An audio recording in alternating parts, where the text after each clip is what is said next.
व्याख्यामुद्रान् करसरसिजैः पुस्तकं शङ्खचक्रे बिभ्रद्भिन्नस्फटिकरुचिरे पुण्डरीके निषण्णः अम्लानश्रीरमृतविशदैरंशभिप्लावयन्मामाविर्भूयादनगमहिमा मानसे वागधीशः नमस्ते प्राणेश प्रणतविभवायामुनिमगाः नमः स्वामिन् रामप्रियतमनमन् गुरुगुण नमस्तुभ्यं भीमप्रबलतमकृष्णेष्टभगवन्नमः श्रीमन्मध्वप्रदिश सुदृशन्नो जय जय श्रीगुरुभ्यो नमः नारायणं सुरगुरुं जगदेकनाथं भक्तप्रियं सकललोकनमस्कृतं च त्रैगुण्यवर्जितमजं विभुमाद्यमीशं वन्दे भवग्रम् अमरासुरसिद्धवन्द्यं नारायणं नमस्कृत्य नरं चैव नरोत्तमं देवीं सरस्वतीं व्यासं ततो जयमुदीरये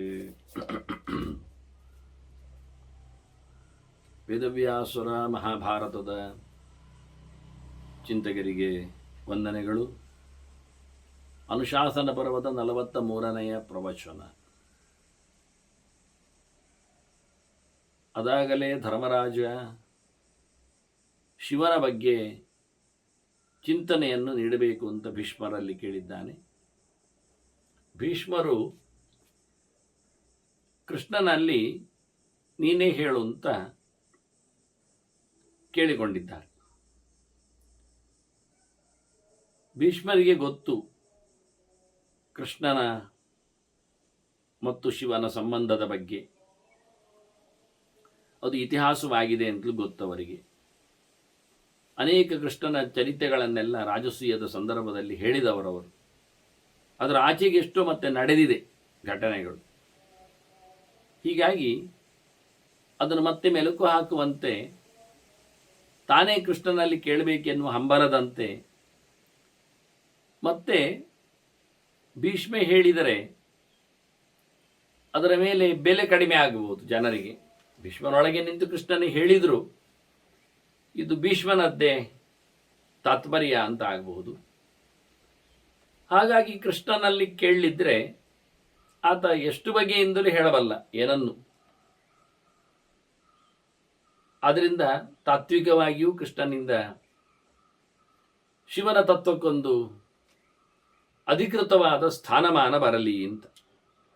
ಅಂದರೆ ಈಗ ಆಗಮ ಶಬ್ದದಲ್ಲಿ ಅರ್ಥವನ್ನು ಕೊಡುವಾಗ ಆ ಎನ್ನುವುದಕ್ಕೆ ಆಗತಂ ಅಂತ ಹೇಳಿ, ಗ ಅಂದರೆ ಗತಂ ಅಂತ ಹೇಳಿ, ಬಂದಿದೆ ಹೋಗಿದೆ ಅಂತ ಹೇಳಿದ್ದಾರೆ ಕೇಳಿದ್ದಾರೆ ಅಂತ ಅರ್ಥದಲ್ಲಿ. ಯಾರು ಹೇಳಿದ್ದು? ಆಗತಂ ಶಿವವಕ್ತ್ರೇಭ್ಯ ಅಂತ ಶಿವ ಹೇಳಿದ್ದು ಅಂತ, ಗತಂಚ ಗಿರಿಜಾನನೆ ಅಂತ ಕೇಳಿದ್ದು ಪಾರ್ವತಿ ಅಂತ. ಆನಂತರ ಮಾ ಅಂದ್ರೆ ಏನು ಅಂದರೆ ಮತ ಅಂತ, ಅಭಿಮತ ಅಂತ, ಒಪ್ಪಿಗೆ ಅಂತ. ಯಾರಿಗೆ ಒಪ್ಪಿಗೆ? ಮದಂಚ ವಾಸುದೇವಸ್ಯ, ಕೃಷ್ಣನಿಗದು ಸಮ್ಮತವಾಗಿದೆ ಅಂತ. ಅಂದರೆ ಕೃಷ್ಣ ಮೊದಲೇ ಹೇಳಿಬಿಟ್ಟಿದ್ದಾನೆ ಶಿವನ ಹತ್ರ, ನೀನು ನಿನ್ಗಿಷ್ಟ ಬಂದ ಹಾಗೆ ಸಿದ್ಧಾಂತಗಳ ಬಗ್ಗೆ ನೀನು ಹೇಳಬೇಕು. ಅದು ನನ್ನನ್ನು ತಪ್ಪು ಮಾಡಿಯೂ ಹೇಳಬೇಕು, ನಿನ್ನನ್ನೇ ದೊಡ್ಡದು ಮಾಡಿ ಹೇಳಬೇಕು. ಪ್ರಕಾಶಂಕುರು ಚ ಆತ್ಮಾನಂ ಅಪ್ರಕಾಶಂಚ ಮಾಂಕುರು. ನನ್ನ ಬಗ್ಗೆ ಯಾವುದನ್ನು ಹೇಳಲಿಕ್ಕೆ ಹೋಗಬೇಡ, ನಿನ್ನ ಬಗ್ಗೆ ಹೇಳಿಕೊ. ಅತಥ್ಯಾನಿ ವಿತಥ್ಯಾನಿ ದರ್ಶಯಸ್ವ.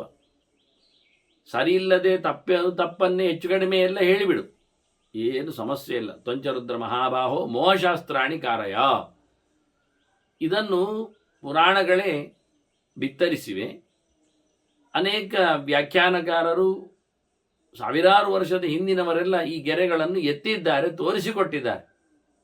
ಇದೇನು ಮಧ್ವಾಚಾರ್ಯರು ಬಂದ ನಂತರವೇ ಈ ಗೆರೆಗಳಿಗೆಲ್ಲ ಬದುಕು ಬಂದದ್ದು ಅಂತ ತಿಳ್ಕೊಳ್ಳಿಕ್ಕಿಲ್ಲ ನಾವು. ಅದಕ್ಕಿಂತ ಮೊದಲೇ ಈ ಸಂಗತಿಗಳೆಲ್ಲ ಬಹಿರಂಗಗೊಂಡಿವೆ, ಚಿಂತನೆಗೆ ಬಂದಿವೆ. ಹೀಗಾಗಿ ಕೃಷ್ಣನೇ ಹೇಳಿದ್ದರಿಂದ ಅವನು ಹೇಳಿಕೊಂಡಿದ್ದಾನೆ, ನಾನು ಅವತರಿಸಿ ಬಂದಾಗ ನಿನ್ನಲ್ಲಿಗೆ ಬರಲಿಕ್ಕೆ ಉಂಟು ಅಂತ. ಈ ಗೆರೆಗಳನ್ನೆಲ್ಲ ಇಟ್ಟುಕೊಂಡು ಭೀಷ್ಮ ಇತಿಹಾಸದ ಒಂದು ಎಳೆಯಿಂದಾಗಿ ಕೃಷ್ಣನಲ್ಲಿಯೇ ಶಿವಚರಿತ್ರೆಯನ್ನು ಹೇಳುವಂತೆ ಕೇಳಿಕೊಂಡಿದ್ದಾನೆ. ಹಾಗಾಗಿ ನಾನು ಹೇಳುತ್ತೇನೆ, ಶಿವನ ಕೆಲವು ಸಾವಿರ ನಾಮಗಳ ಬಗ್ಗೆ ನಾನು ತಿಳಿಸಿಕೊಡುತ್ತೇನೆ. ಅದು ನಾನು ಪಡೆದ ಬಗೆ ಸಾಂಬನ ವಿಷಯದಲ್ಲಿ ಅಂತ. ಸಾಂಬ ಅಂದರೆ ಅವನ ಮಗ, ಜಾಂಬವತಿಯ ಮಗ. ಅವನ ಕಾರಣದಲ್ಲಿ ನಾನದನ್ನು ಪಡೆದಿದ್ದೇನೆ ಅಂತ ಅದರ ಹಿನ್ನೆಲೆಯನ್ನು ಕೃಷ್ಣ ಹೇಳಿದ ಅಂತ ಕಳೆದ ಬಾರಿ ನಾವು ಕೇಳಿದೆವು. ಅದೇನು ಪೀಠಿಕೆ? ನಾನು ಹೇಳಿದೆ ಪೀಠಿಕೆ ಬಹಳ ಉದ್ದ ಇದೆ ಕೃಷ್ಣನದ್ದು. 1000 ನಾಮಗಳನ್ನು ಹೇಳುತ್ತೇನೆ ಅಂತ ಹೇಳಿದವ ನನಗದು ಸಿಕ್ಕಿದ್ದು ಇಲ್ಲಿ ಅಂತ ಶುರು ಮಾಡಿದವ ಸಿಕ್ಕಿದ್ದನ್ನೇ ಬಹಳಷ್ಟು ದೊಡ್ಡ ಮಟ್ಟಿನಲ್ಲಿ ಹೇಳಿಬಿಟ್ಟಿದ್ದಾನೆ. ಹೀಗಾಗಿ ನಾಮಗಳು ಬರುವಾಗ ತಡವಾಗ್ತವೆ ಟೆಸ್ಟಿನಲ್ಲಿ. ಅದಕ್ಕೆ ನಾನು ಹೇಳಿದೆ ನಾಮಗಳನ್ನು ನಾನು ಅಡ್ವಾನ್ಸ್ ಆಗಿ ಪ್ರತಿನಿತ್ಯವೂ ಸ್ವಲ್ಪ ಸ್ವಲ್ಪ ಚಿಂತನೆಯಲ್ಲಿ ತರ್ತೇನೆ, ಪೀಠಿಕೆಯನ್ನು ಒಂದು ಕಡೆಯಲ್ಲಿ ಬೆಳೆಸಿಕೊಂಡು ಹೋಗುವ ಅಂತ. ಹೀಗಾಗಿ ಮೊದಲಿಗೆ ನಾವು ಕೃಷ್ಣ ಹೇಳಿದ ಪೀಠಿಕೆ ಏನು, ಅವನು ಪಡೆದ ಬಗೆ ಹೇಗೆ, ಅದನ್ನು ಒಮ್ಮೆ ನೋಡಿಕೊಂಡು ಮತ್ತೆ ಶಿವನ ನಾಮದೆಡೆಗೆ ನಾವು ಕಿವಿಯಾಗುವ. ಇದು ಕೃಷ್ಣನ ಮಾತುಗಳೆಲ್ಲ ಗಮ್ಮತ್ತಿರ್ತದೆ. ಅವನು ಏನು ನಡೆದಿದೆ ತನ್ನ ಮಡದಿಯಲ್ಲಿ ಮಾತುಕತೆ ಎನ್ನುವುದನ್ನು ಈಗ ಬಹಿರಂಗಪಡಿಸ್ತಾನೆ. ಎಲ್ಲರಿರುವಲ್ಲಿ ಬ್ರಾಹ್ಮಣರಿದ್ದಾರೆ, ವೇದವ್ಯಾಸರಿದ್ದಾರೆ, ಋಷಿಗಳು ಇದ್ದಾರೆ, ಭೀಷ್ಮಾದಿಗಳಿದ್ದಾರೆ, ಪಾಂಡವರಿದ್ದಾರೆ, ಇವರನ್ನೆಲ್ಲ ಅಡ್ರೆಸ್ ಮಾಡಿದ್ದಾನೆ. ನಡುವೆ ಯುಧಿಷ್ಠಿರನನ್ನೇ ಅವ ಕರೆದು ಹೇಳುತ್ತಾನೆ ಮಾತಿನಲ್ಲಿ, ಯಾಕೆಂದ್ರೆ ಅವನೇ ಕೇಳಿದವಲ್ವಾ. ಆದರೆ ಭೀಷ್ಮರಲ್ಲಿ ನೀವು ಕೇಳಿ ಅಂತ ಹೇಳಿಬಿಟ್ಟಿದ್ದಾನೆ. ಅದರಿಂದ ಹೇಳುತ್ತಾನೆ ತನ್ನ ಮತ್ತು ತನ್ನ ಮಡದಿಯ ನಡುವೆ ಆಗಿರತಕ್ಕಂತಹ ಮಾತುಕತೆ, ಕಾನ್ವಕೇಶನ್. ಶಂಬರೇ ನಿಹತೆ ಪೂರ್ವಂ ರೋಗ್ಮಿಣೇನ ಧೀಮತ. ಹಿಂದೆ ಶಂಬರಾಸುರನ ಸಂಹಾರ ಆಗಿದೆಯಲ್ಲ, ಅದೊಂದು ದೊಡ್ಡ ಕತೆ. ಅಂದರೆ ಅವನನ್ನು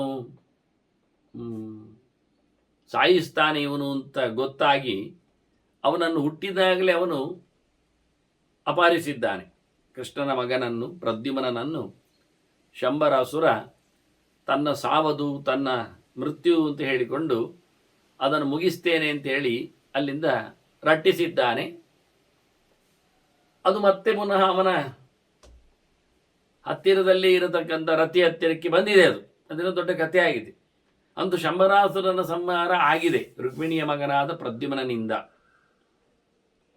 ಇದು ನಡೆದ ಘಟನೆ, ಇದವಳು ಹೇಳುವಂಥದ್ದು, ಕೃಷ್ಣ ತಿಳಿಸುವಂಥದ್ದು. ಇದಾದ ಬಳಿಕ ಅಥವಾ 12 ವರ್ಷೆ ಅಲ್ಲಿಂದ ಮುಂದಕ್ಕೆ ಜಾಂಬವತಿ ಅಬ್ರವೀದ್ಧಿಮಾನ್, ನನ್ನನ್ನು ಜಾಂಬವತಿ ಮಾತಾಡಿಸ್ತಾಳೆ, ವಿದ್ಯಾಧರ ಸುತೆ ಹಾಕಿ ಅಂತ ಹೇಳ್ತಾನವನು. ಜಾಂಬವತಿ ಅಂದರೆ ಜಾಂಬವಂತನ ಮಗಳು, ತ್ರೇತಾಯುಗದವಳು. ಅವಳು ಯಾವುದೇ ಯುಗದವಳಾಗಲಿ, ಅಂದರೆ ಜಾಂಬವಂತಂದು ತ್ರೇತಾಯುಗದವ. ಹಾಗಾಗಿ ಆಕೆ ನನ್ನಲ್ಲಿ ಮಾತಾಡಿದ್ದಾಳೆ. ಏನಂತ ಮಾತಾಡಿದ್ದಾಳೆ? ಶೂರಂ ಬಲವತಾಂ ಶ್ರೇಷ್ಠಂ ಕಾಂತರೂಪಂ ಅಕಲಮಶಂ ಆತ್ಮತುಲ್ಯಂ ಮಮ ಸುತಂ ಪ್ರಯಚ್ಛ ಅಚ್ಯುತ. ಮಾಚಿರಂ, ನನಗೆ ಮಗನನ್ನು ಕೊಡಬೇಕು ನೀನು. ಅವನು ಎಂಥ ಮಗ ಇರಬೇಕು? ಶೂರನಾಗಿರಬೇಕು. ಬಲವತಾಂ ಶ್ರೇಷ್ಠಂ, ಬಲಿಷ್ಠರಲ್ಲಿ ಗಟ್ಟಿಗನಾಗಬೇಕವ. ಕಾಂತರೂಪಂ, ಚೆನ್ನಾಗಿರ್ಬೇಕವ. ಅಕಲ್ಮಶಂ, ಅವನಲ್ಲಿ ಯಾವುದೇ ದೋಷಗಳಿರಬಾರ್ದು, ಚೆಲುವನಾಗಿದ್ದು. ಮತ್ತೆ ನಿನ್ನಾಗಿ ಇರಬೇಕು, ಆತ್ಮತುಲ್ಯ, ನಿನಗೆ ಅನುಕೂಲವಾಗಿ ಬರುವವನಾಗಬೇಕು ಅಂತ ಮಮ ಸುತ ಮಮಗೊಂದು ಮಗನನ್ನು ನೀನು ಕೊಡಬೇಕು ಅಂತ ಕೇಳುತ್ತಾಳೆ. ತಡ ಮಾಡಿ ಕೊಡಬೇಡ, ಬೇಗನೆ ಆಗಬೇಕು ನನಗೆ ಮಗ ಅಂತ ಕೇಳ್ತಾಳೆ. ಅದು ಹಾಗೆ ಆಗ್ತದಾ ಕೇಳಿದರೆ? ಈ ನಮೂನೆ ಎಲ್ಲ ಕಂಡೀಷನಲ್ಲಿ ಹಾಕಿದರೆ ಮಕ್ಕಳು ಬೇಕೆನ್ನುವುದೇ ಬಹಳ ಕಷ್ಟದಲ್ಲಿ ಆಗುವುದು. ಅದು ಮಗ ಬೇಕು ಅಂದಾಗ, ಗಂಡು ಮಗುವೇ ಆಗಬೇಕು ಅಂದಾಗ ಎಲ್ಲ ಅದರಲ್ಲಿ ಹಾಗಿರಬೇಕು ಹೀಗಿರಬೇಕು, ಅದು 2-3 ಗುಣಗಳನ್ನು ಹೇಳುವುದು ಕಷ್ಟ. ಚಂದ ಇರಬೇಕು, ಜೊತೆಯಲ್ಲಿ ಬಲಿಷ್ಠನಾಗಬೇಕು, ನಿನ್ನಾಗಿರಬೇಕು, ಶೂರನೆನಿಸಬೇಕು, ಇವೆಲ್ಲ ಹೇಳುವಂತಹ ಕಥೆಗಳು ಕೇಳಿದಾಗ ಇದೆಲ್ಲ ಅದು ಬೇಗನೆ ಆಗಬೇಕು ಅಂತೆಲ್ಲ. ಅದಕ್ಕೆ ಆಕೆ ಒಂದು ದೊಡ್ಡ ಮಾತು ಹೇಳುತ್ತಾಳೆ ನೋಡಿ. ಇದನ್ನೆಲ್ಲ ರಿವೀಲ್ ಮಾಡ್ತಾನೆ ಕೃಷ್ಣ. ನನಗೆ ಜಾಂಬವತಿ ಹೇಳಿದ್ಲು, ನಹಿತೇ ಅಪ್ರಾಪ್ಯವಸ್ತೀಹ ತ್ರಿಷು ಲೋಕೇಶು ಕಿಂಚನ. ಕೃಷ್ಣ, ನಿನಗೆ ಈ 3 ಲೋಕದಲ್ಲಿಯೂ ಸಿಗದೇ ಇರುವುದು ಅಂತ ಒಂದು ಸಂಗತಿ ಉಂಟಾ? ಅವಳು ಕೇಳಿ. ಆಗದೇ ಇರುವುದು ಅಂತ ಉಂಟಾ? ಎಲ್ಲಿ ಇಲ್ಲ. ನಿನಗೆಂತ ಬೇಕಾದರೂ ಆಗಿಯೇ ಆಗ್ತದೆ. ಲೋಕಾನ್ ಸೃಜೇಹೆ ತ್ವಂ ಅಪರಾನ್ ಇಚ್ಛನ್ ಯದುಕುಲೋದ್ವ. ನೀನು ಇಷ್ಟಪಟ್ಟರೆ ಬೇರೆಯೇ ಲೋಕಗಳನ್ನು ಸೃಷ್ಟಿ ಮಾಡ್ತೀನಿ ನೀನು. ಇದು 14 ಲೋಕಗಳೇ ಬೇಡ ಹೇಳಿಕೊಂಡು ಇನ್ನೊಂದು ಬ್ರಹ್ಮಾಂಡವನ್ನು ಮಾಡುವವ ನೀನು. ನೋಡಿ, ದ್ವಾರಕ್ಕೆ ಏನು ಮಾಡಲಿಲ್ವ? ಹೇಗೆ ಮಾಡಿಕೊಂಡ? ಅದಕ್ಕೆ ಯದುಕುಲೋದ್ಭವ ಅಂತ ಹೇಳಿದ್ದು. ಯದು ವಂಶವನ್ನೇ ಉದ್ಧಾರ ಮಾಡಲಿಕ್ಕೆ ಯದು ವಂಶದಲ್ಲಿ ಬಂದವ ನೀನು. ಇಡೀ ಯಾದವರನ್ನೇ ಶಿಫ್ಟ್ ಮಾಡಿದೆ ದ್ವಾರಕಕ್ಕೆ. ನೋಡಿ, ಸಮುದ್ರದ ಮಧ್ಯೆಯಲ್ಲಿ ವಿಶ್ವಕರ್ಮ ಮಾಡಿದ ಮಹಲುಗಳು. ಅದು ಈ ಷಣ್ಮಹಿಷಿಯರಿಗೆ ಬೇರೆ, ಅದರಲ್ಲಿ ರುಕ್ಮಿಣಿ ಸತ್ಯಭಾಮೆಯರದ್ದು ಬೇರೆ ಅಂತಃಪುರಗಳು. ಅದರಾಚೆ 16,100 ಹುಡುಗಿಯರದ್ದು ಬೇರೆ ಉಂಟು ಸೌಧಗಳು. ಅದಕ್ಕೆ ಇವಳು ಹೇಳಿದ್ದು, ಇದೆಲ್ಲ ನಮ್ಮದು ಚಿಕ್ಕ ಪುಟ್ಟ ಕಟ್ಟಡಗಳನ್ನೇ ನೀನು ನಿರ್ಮಾಣ ಮಾಡಿದವ, ಅದು ದೊಡ್ಡ ಸಂಗತಿ ಅಲ್ಲ ನಿನಗೆ. ನೀನು 14 ಲೋಕಗಳನ್ನೇ ಬೇರೆ ಮಾಡಬಹುದು. ಈಗ ಗೊತ್ತಾಯ್ತಾ ಕೃಷ್ಣನ ಪವರ್? ಅವಳು ಹೇಳೋ ಕತೆ ಕೇಳಿದಾಗ, ಇದನ್ನು ಬೇಕು ಅಂತಲೇ ಅವನು ಇಟ್ಟಿದ್ದಾನೆ. ಜಾಂಬವತಿ ನನ್ನ ಹತ್ರ ಕೇಳಿದ್ಲು, ನನಗೊಂದು ಮಗು ಬೇಕು ಅಂತ ಅಷ್ಟೇ ಮಾಡದೆ ನಿನಗೆ ಏನು ಬೇಕಾದರೂ ಮಾಡಲಿಕ್ಕೆ ಬರ್ತದೆ ಅಂತ ಜಾಂಬವತಿ ಯಾಕೆ ಹೇಳಬೇಕು? ಅವಳು ಹೇಳಿಕೊಳ್ಳಿ, ಅವ ಇಲ್ಲಿ ಯಾಕೆ ಹೇಳಬೇಕು? ಇಲ್ಲಿ ಏನಾಯ್ತು ಅರ್ಥ? ಅವನ ಬಗ್ಗೆ ಅವನು ಹೇಳಿಕೊಂಡದ್ದಾಯ್ತು. ಅದಕ್ಕೆ ಭೀಷ್ಮ ಹೇಳಿದ್ದು ನೀನು ಮಾತಾಡು ಅಂತ. ಈಗ ಮಾತಾಡೋದ್ರಿಂದ ಎಷ್ಟು ಅರ್ಥ ಆಯ್ತು ನೋಡಿ. ಇನ್ನೊಂದು ಲೋಕವನ್ನೇ ಸೃಷ್ಟಿ ಮಾಡುವ ಸಾಮರ್ಥ್ಯವುಳ್ಳವ. ಇಚ್ಛೆ ಮಾಡಿದರೆ ಆಯಿತು. ಇಚ್ಛಾ ಮಾತ್ರ ಪ್ರಭವ ಸೃಷ್ಟಿ, ಇದು ವೇದ. ಭಗವಂತ ಮತ್ತೊಂದು ಸೃಷ್ಟಿ ಮಾಡ್ತಾನೆ ಅಂದ್ರೆ ಇವನು ನಾರಾಯಣ ಎನ್ನುವುದು ಅರ್ಥ ಆಗಲಿಲ್ವ? ಈಗ ಲೋಕಗಳನ್ನೇ ಅಂದಾಗ ಏನು ಅದ್ಭುತವಾದ ವಿಷಯ. ಇದನ್ನು ಹೇಳಿಕೊಂಡ ಕೃಷ್ಣನೇ, ಅಂದರೆ ತಾನು ಯಾರು ಎನ್ನುವುದನ್ನು ಜಾಂಬವತಿ ಹೇಳಿದ್ದನ್ನು ಲೋಕಕ್ಕೆ ತಿಳಿಸ್ತಾ ಇದ್ದಾನೆವ, ಬೇಕೆಂದಲೇ ತಾನು ಯಾರು ಅಂತ. ಇಂಥದ್ದು ಇಷ್ಟ ಬಂದವರನ್ನೆಲ್ಲ ಸೃಷ್ಟಿ ಮಾಡಲಿಕ್ಕೆ ಬರುವವನಿಗೆ ಮತ್ತೆ ಮಕ್ಕಳಾಗಲಿಕ್ಕೆ ಶಿವ ಬೇಕಾ? ಇದೇ ಬೀಜ. ಅದೇ ಹೇಳಿದ ನಾವು ಒಂದು ದಿನ ಮಾತಾಡಿದ್ದು, ಇನ್ನೆಷ್ಟೋ ದಿನದ ನಂತರ ಅದಕ್ಕೆ ವಿರೋಧವಾದದ್ದು, ಅನುಕೂಲವಲ್ಲದ್ದು ಗೆರೆಗಳು ಬಂದರೆ ಅರ್ಥ ಮಾಡಿಕೊಳ್ಳಿಕ್ಕೆ ಬೇಕಿದೆ ಅಲ್ಲ. ಅದಕ್ಕೆ ನಾನು ಇದನ್ನು ಹೈಲೈಟ್ ಮಾಡಿದ್ದೆ ಗೆರೆಯನ್ನು. ಜಾಂಬವತಿ ಹೇಳ್ತಾ ಇದ್ದಾಳೆ, ಕೃಷ್ಣನಲ್ಲಿ ನಿನಗೆ ಆಗಲಾರದ ಸಂಗತಿ ಎನ್ನುವುದೊಂದು ಲೋಕದಲ್ಲಿ ಇಲ್ಲವೇ ಇಲ್ಲ. ಇನ್ನೆಂತ ಮಾಡುವ? ಇದಕ್ಕೋಸ್ಕರವ ಇನ್ನೆಂತ ಹೇಳುವ? ಅವನಿಗೇನು ಆಗಲಿಲ್ಲ, ಮಕ್ಕಳಾಗಲಿಲ್ಲ, ಅದಕ್ಕೋಸ್ಕರ ಶಿವನಲ್ಲಿ ದಮ್ಮ ಎದಕ್ಕೆ ಹೊಡೆದ ಅಂತ ಹೇಳೋದಾ? ಬಹಳ ಚಂದವಾಗಿ, ಅಂದರೆ ಅದಕ್ಕೆ ಹೇಳಿ ನಾನು ಪೀಠಿಕೆ ನಡುವಿನ ಓಘ ಇವೆಲ್ಲ ಬೇಕಾದಷ್ಟು ಮಾತುಗಳನ್ನೆಲ್ಲ ಅಂತರ್ಗರ್ಭದಲ್ಲಿ ಹಾಕಿಕೊಂಡು ನಮಗೆ ಉತ್ತರಗಳನ್ನು ಕೊಡ್ತಾ ಇರ್ತದೆ. ಎಷ್ಟೋ ಜನ ಕೂಗುವುದುಂಟು, ಕೇಳುವುದುಂಟು. ನೋಡಿ, ಜಾಂಬವತಿಯ ಪ್ರಕರಣ ಕೇಳಿ, ಆಕೆ ಶಿವನ ತಪಸ್ಸು ಮಾಡಿ ಮಗನನ್ನು ಕೊಡು ಕೇಳಿದ್ದನ್ನು ಅರ್ಥ ಮಾಡಿಕೊಳ್ಳಿ. ಕೃಷ್ಣನಿಗೆ ಮಗನಾಗಲಿಕ್ಕೆ ಶಿವನೇ ಬೇಕಾಯ್ತಲ್ಲ, ಇಲ್ಲದಿದ್ದರೆ ಆಗ್ತದ ಅವರಿಗೆ ಕೃಷ್ಣನಿಗೆ ಅವತಾರ ಕಾಲದಲ್ಲಿ ಎಂತ ಎಲ್ಲ ಹೇಳುತ್ತಾರೆ. ಅದು ಬೆನ್ನ ಹಿಂದೆ ಈ ಗೆರೆ ಇದ್ದದ್ದನ್ನು ಓದುವುದಿಲ್ಲ. ಕೇಳುವ ಮುಂಚೆಯೇ ಗೆರೆಗಳು ಬರ್ತಾವೆ, ಅಲ್ಲಿ ಅರ್ಥ ಮಾಡಿಕೊಳ್ಳಿಕ್ಕಿರ್ತದೆ. ಬಹಳ ಅದ್ದೂರಿಯಾಗಿದೆ. ನಾನು ಪರಶುರಾಮನ ಬಗ್ಗೆ ಮಾತಾಡುವಾಗಲೇ ಹೇಳಿದ್ದೆ, ರಾಜರನ್ನೆಲ್ಲ ಕೊಂದದ್ದು ಅಂತ ಹೇಳಿಕೊಂಡ್ರೆ ಇದು ಬ್ರಾಹ್ಮಣರು ರಾಜರನ್ನು ಕೊಲ್ಲುವುದರಲ್ಲೇ ತಾತ್ಪರ್ಯವುಳ್ಳವರಾಗ್ತಾರೆ. ಇದು ಕಮ್ಯುನಿಟಿಯ ನಡುವೆ ಇರತಕ್ಕಂಥ ಒಂದು ವಾರ ಆಗಿದೆ ಅಂತ ಹೇಳಿಕೊಳ್ಬಾರದು. ರಾಕ್ಷಸಾನ್ ರಾಜರೂಪಿಣಃ ಅಂತ ಎನ್ನುವ ಪದವನ್ನು ತೋರಿಸಿಕೊಟ್ಟಿದ್ದೇನೆ. ಅವರು ಯಾರು ಎನ್ನುವುದು ನಿಮಗೆ ಗೊತ್ತಿರಲಿಲ್ಲ. ಹೊರಗೆ ನೋಟದಲ್ಲಿ ಮಾತ್ರ ನಿಮಗೆ ರಾಜರು ಕಾಣ್ತದೆ. ಅವರು ರಾಕ್ಷಸರೇ ಹುಟ್ಟಿ ಬಂದಿದ್ದಾರೆ ರಾಜರಾಗಿ. ಅದಕ್ಕೆ ಜಗತ್ತನ್ನು ಹಾಳು ಮಾಡ್ತಾ ಕೂತಿದ್ದಾರೆ. ಅವರು ವೈದಿಕ ಪರಂಪರೆಯನ್ನು ನಾಶ ಮಾಡ್ತಾ ಇದ್ದಾರೆ. ಅದಕ್ಕೋಸ್ಕರ ಅವರನ್ನು ಕಡದದ್ದು ಅಂತ ಅರ್ಥ ಮಾಡಲಿಕ್ಕೋಸ್ಕರ ಹೀಗೆ ಅಲ್ಲಲ್ಲ ಎಡೆಯಲ್ಲಿ ಕೆಲವು ಪದಗಳನ್ನು ಸಿಕ್ಕಿಸಿ ಸತ್ಯವನ್ನು ಹೇಳಿ ಹೋಗ್ತಾರೆ. ಹಾಗೆ ಇಲ್ಲಿ ಬಹಳ ಚಂದವಾಗಿ ಕೃಷ್ಣನಲ್ಲಿ ಹೇಳ್ತಾನೆ, ನಿನಗೆ ಏನು ಮಾಡುವ ಸಾಮರ್ಥ್ಯ ಉಂಟು ಅಂತ. ಇದು ಜಾಂಬವತಿ ಹೇಳಿದ್ದು ಗೆರೆ ಆಗಿದ್ರೆ, ಇನ್ನು ಜಾಂಬವತಿ ಇದ್ದೇ ಮಾತಿನಲ್ಲಿ ಕೆಲವು ವಿರೋಧಗಳು ಬರ್ತವೆ ನೋಡಿ ಮುಂದಕ್ಕೆ ಬಂದಾಗ. ಹಾಗಾಗಿ ತ್ವಯಾ 12 ವರ್ಷಾಣಿ ವ್ರತೀಭೂತೇನ ಶುಷ್ಯತ ಆರಾಧ್ಯ ಪಶು ಭರ್ತಾರಂ ರುಗ್ಮಿಣ್ಯಾಂ ಭಾವಿ ಜನಿತಾ ಸುತಾ. ನೀನು ರುಗ್ಮಿಣಿಯಲ್ಲಿ ಮಕ್ಕಳನ್ನು ಪಡೆದೆ. 12 ವರ್ಷ ನೀನು ತಪಸ್ಸು ಮಾಡಿ ಪಡೆದದ್ದು. ಅದು ಬಹಳ ಕಷ್ಟಪಟ್ಟಿದ್ದಿ ತಪಸ್ಸಿಗೆ. ಹಾಗಾಗಿ ನಿನಗೆ ಶಿವನ ಆರಾಧನೆಯಿಂದಾಗಿ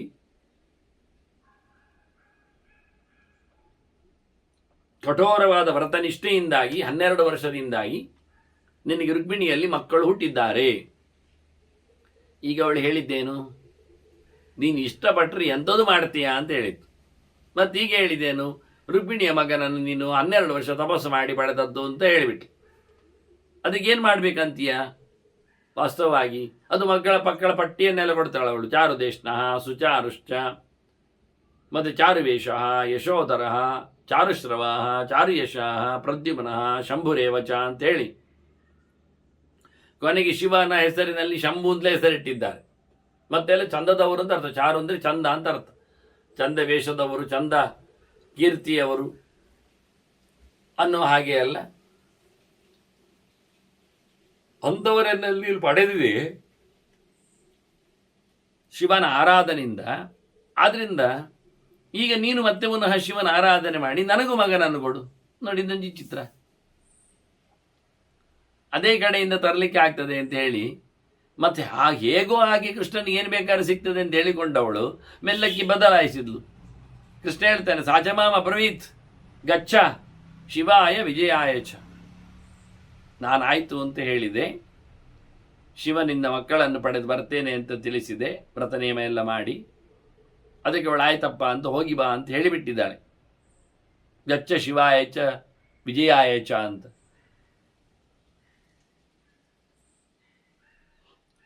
ಆಕೆ ನನ್ನನ್ನು ಕಳುಹಿಸಿಕೊಟ್ಟಿದ್ದಾಳೆ.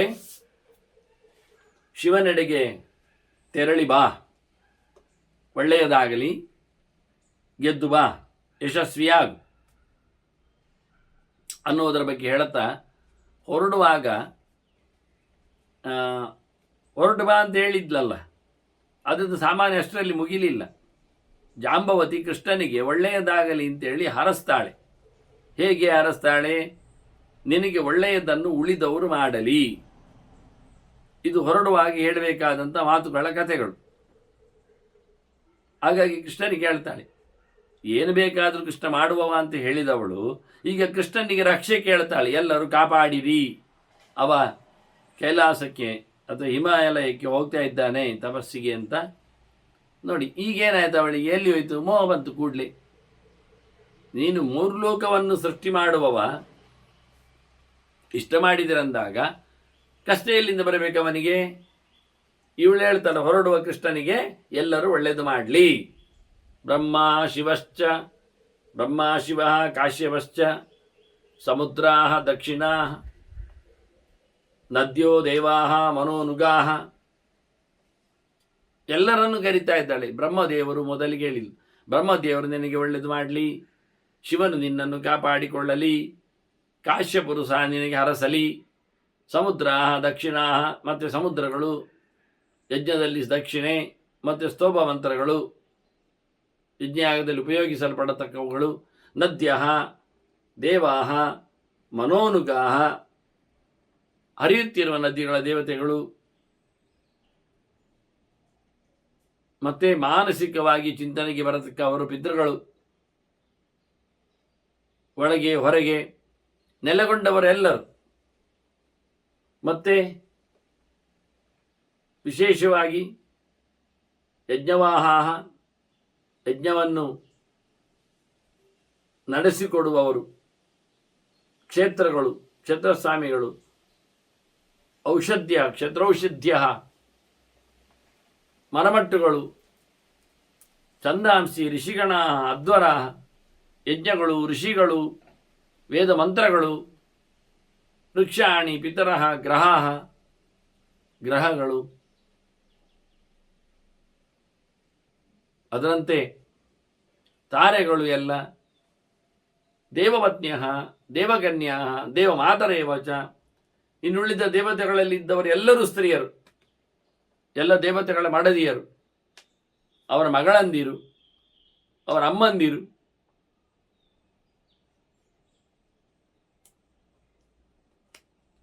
ಮತ್ತೆ ಮನ್ವಂತರಾಣಿ, ಕಾಲಗಳ ಬಗ್ಗೆ ಹೇಳ್ತೇನೆ. ಮನ್ವಂತರಾಣಿ ಗಾವಶ್ಚ ಚಂದ್ರಮಾಹ ಸವಿತಾ ರವಿ, ಸೂರ್ಯಚಂದ್ರರು, ಅದಿತಿಯ ಮಕ್ಕಳು, ಮತ್ತೆ ಗೋವುಗಳು, ಅದು ಮತ್ತೆ ಸುರಭಿಯ ಮಕ್ಕಳಿದ್ದಾರಲ್ಲ, ಮನ್ವಂತರಗಳು, ಸಾವಿತ್ರಿ, ವೇದಮಂತ್ರಗಳು, ಬ್ರಹ್ಮವಿದ್ಯಾಚ, ಋತವಃ ವತ್ಸರಾಸ್ತದ, ಕಾಲದ ಘಟ್ಟದಲ್ಲಿ ನೋಡಿಕೊಂಡಾಗ 6 ತಿಂಗಳಿನ ನೆಲೆಯಲ್ಲಿ ಋತುಗಳು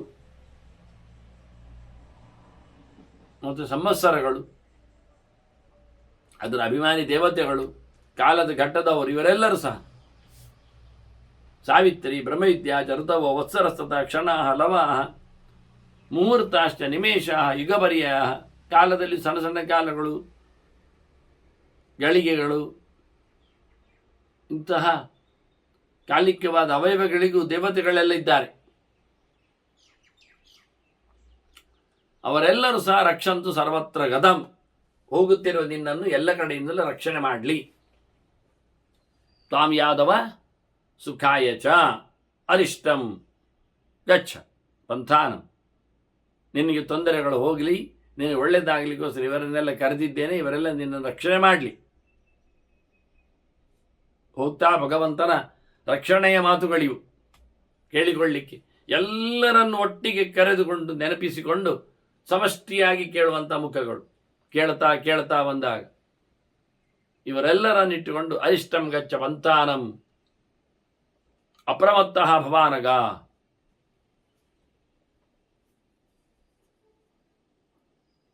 ಸೂರ್ಯಚಂದ್ರ ಜೊತೆಯಲ್ಲಿ ಭಗವಂತನನ್ನು ಕರೆದಿದ್ದಾಳೆ ಹರಿಹಿ ಅಂತ ಹೇಳ್ತಾ, ದೇವರು ರಕ್ಷಣೆ ಮಾಡಲಿ ಅಂತ.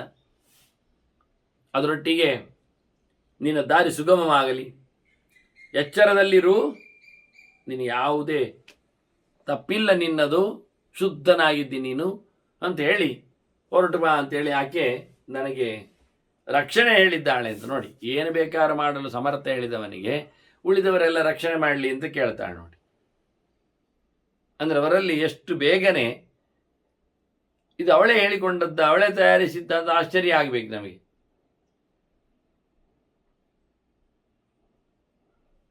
ಆದರೂ ಬೇಕಾದಾಗ ಬೇಕಂತೆ ಅವರು ತಮ್ಮ ರೋಲ್ ಪಾತ್ರವನ್ನು ವಹಿಸಿಕೊಳ್ತಾರೆ ದೇವರಂತೆ. ಹಾಗಾಗಿ ಇಲ್ಲಿ ಮತ್ತೆ ಪುನಃ ನಿನ್ನನ್ನೆಲ್ಲರೂ ಕಾಪಾಡಲಿ ಅಂತ ಹೇಳಿಕೊಂಡು ಹೋಗಿ ಬರಲಿಕ್ಕೆ ಅವಕಾಶ ಕೊಟ್ಟಿದ್ದಾಳೆ. ಇವ ತಂದೆ ತಾಯಿಗಳಲ್ಲಿಯೂ ಕೇಳಿದ್ದಾನೆ, ವಸುದೇವ ದೇವಕಿಯರಲ್ಲಿಯೂ ಆಕೆಯ ಅಭಿಲಾಷೆಯನ್ನು ಹೇಳಿದ್ದಾನೆ. ನಾನು ಮತ್ತೆ ಕೈಲಾಸಕ್ಕೆ ಹೋಗ್ಲಿಕ್ಕುಂಟು, ಹಿಮಾಲಯಕ್ಕೆ ಹೋಗ್ಲಿಕ್ಕುಂಟು, ಶಿವನ ತಪಸ್ಸು ಮಾಡಲಿಕ್ಕುಂಟು, ಮಕ್ಕಳನ್ನು ಹೊಡಿಲಿಕ್ಕುಂಟು ಅವಳಲ್ಲಿ, ಅದಕ್ಕೋಸ್ಕರ ಅವಳು ಹೇಳಿದ್ದಾಳೆ ಅಂತ ಹೇಳಿ ಮತ್ತೆ ತನ್ನ ದೀರ್ಘಕಾಲದ ಪಯಣಕ್ಕೆ ಆಗ ರಾಜ ಆಹುಕ ಉಗ್ರಸೇನಪ್ಪ ಅವನನ್ನು ಸಹ ಕೇಳಿಕೊಂಡಿದ್ದಾನೆ. ಮತ್ತೆ ತನ್ನ ಮಕ್ಕಳು ಅಣ್ಣಂದಿರು ಗದ ಬಲ ಅವರಲ್ಲಿ ಹೇಳ್ತಾನೆ. ಅವರೆಲ್ಲ ಬಹಳ ಕಷ್ಟದಿಂದ ಆಯ್ತು ಹೇಳುವವರೆಲ್ಲ, ಅವರೆಲ್ಲ ಆಶೀರ್ವಾದ ಮಾಡ್ತಾರೆ, ಆರೈಕೆಯನ್ನು ಕೊಡ್ತಾರೆ. ಗುಡ್ ವಿಲ್ಸ್ ತಪಃ ಸಮೃದ್ಧಿ ಭವತೋಸ್ತು ಅವಿಘ್ನಂ, ನಿನ್ನ ತಪಸ್ಸು ನಿರಂತರವಾಗಲಿ, ಅದಕ್ಕೆ ಯಾವುದೇ ರೀತಿಯಾದ ತೊಂದರೆಗಳು ಬಾರದಿರಲಿ. ದೇವರದ್ದಕ್ಕೆ ಯಾವುದು ಬರುವುದೇ ಇಲ್ಲ ವಿರೋಧ ಅಂತೂ ಕೇಳ್ತಾಳೆ, ಹೇಳ್ತಾಳೆ.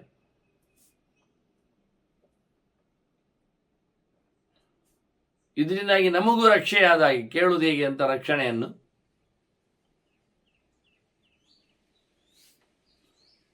ಈ ರೀತಿಯಾಗಿ ಆಕೆಯ ಜೊತೆಯಲ್ಲಿ ರಾಜರಲ್ಲಿ ಮಾತಾಡಿಸಿ ಅವರ ಅನುಜ್ಞೆಯನ್ನು ಪಡೆದುಕೊಂಡು ಅವರ ತಪಸ್ಸು ನಿರ್ವಿಘ್ನವಾಗಿ ಆಗಲಿ ಅಂತೆಲ್ಲ ಹೇಳಿಕೊಂಡ ಬಳಿಕ ಅವನು ಹೋಗಿರ್ತಾನೆ. ಪ್ರಾಪ್ಯ ಅನುಜ್ಞಾಂ ಗುರುಜನಾಥ್ ಅಹಂ ತಾರ್ಕ್ಷ್ಯಂ ಅಚಿಂತಯ. ಕೃಷ್ಣ ಕಥೆ ಹೇಳ್ತಾ ಇದ್ದಾನೆ, ನಾನು ಅವರೆಲ್ಲರದ್ದನ್ನು ಅನುಜ್ಞೆಯನ್ನು ಪಡೆದೆ.